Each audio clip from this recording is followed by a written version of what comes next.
शिलालेखामध्ये वर्णन आहे की नाशिकचा व्यापारी आणि त्याचा मुलगा त्याने या लेणीला दान दिलं. त्याचं पूर्ण वाचन आहे की नाशिक तो अनदस सेठीस तस कुसन कस दान. म्हणजे नाशिकचा जो व्यापारी आहे त्याचा मुलगा जो आहे कुसन त्याने या लेणीला दान दिलं. व्यापाऱ्याचं नाव आनंद आहे. सेठी असं म्हणजे व्यापारी, सेठीचं म्हणजे सेठ नाही का, व्यापारी. तर तो मोठा व्यापारी आणि त्याने त्या लेणीला दान दिले. तर लेण्यांना दान दिल्याचं पण एक महत्वाचं आहे की लेण्या काय 8-10 वर्षात कोरल्या नाही किंवा 20-1 वर्षात कोरल्या नाही.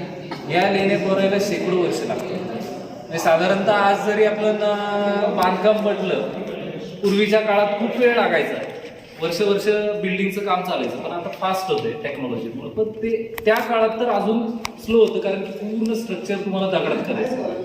मूळ म्हणजे दगडात तुम्हाला टेस्टिंग पासून की तो त्या म्हणजे त्याच्यात कार्विंग होऊ शकतं का, तर त्याचं सिलेक्शन पासून फिनिशिंग पर्यंत त्याला शेकडो वर्ष लागायचे.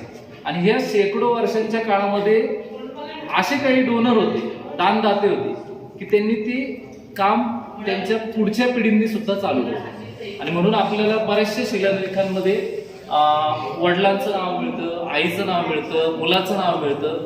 तर म्हणजे हे असं आहे की जर माझ्या पंजोबांनी जर दान देण्याचं ठरवलंय कुठल्या गोष्टीला, तर त्यांच्यानंतर माझे वडील देणार, वडिलांनंतर मी देणार, माझ्यानंतर मुलं देणार, मुलांनंतर माझे नातवंड देणार. तर ही परंपरा जी आहे ही अशी चालू राहते. आणि याच्यामुळं हे काम थांबलं नाही आणि शेकडो वर्ष याचा कालावधी लागलेला असून पण ते पूर्ण फिनिशिंग मध्ये झालं.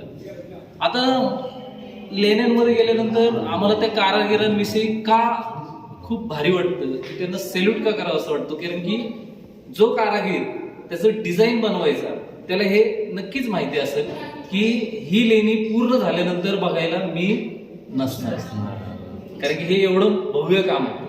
आणि ते एवढ्या छोट्या छोट्या गोष्टींचं त्यामुळे त्याच्यात आहे की ते व्यवस्थित फॉलो केलेले. आता आपण बाहेर आहोत, तर बाहेरच्या बाजूने आपण चैत्य गवाक्ष व्यवस्थित बघू शकतोय. चैत्य गवाक्षाचा जर आकार बघितला तर तुम्हाला पिंपळाच्या पानासारखं दिसतं. आणि पिंपळाच्या पानाचं महत्व बुद्धिझम मध्ये खूप महत्वाचं आहे, कारण की पिंपळाच्या झाडाखाली भगवान बुद्धांना दुःखमुक्तीचा मार्ग सापडला. आणि त्याच्यामुळं पिंपळाची कमान आणि पिंपळाचं पान आपल्याला जवळपास प्रत्येक लेणीमध्ये कोरलेलं मिळतं. त्यानंतर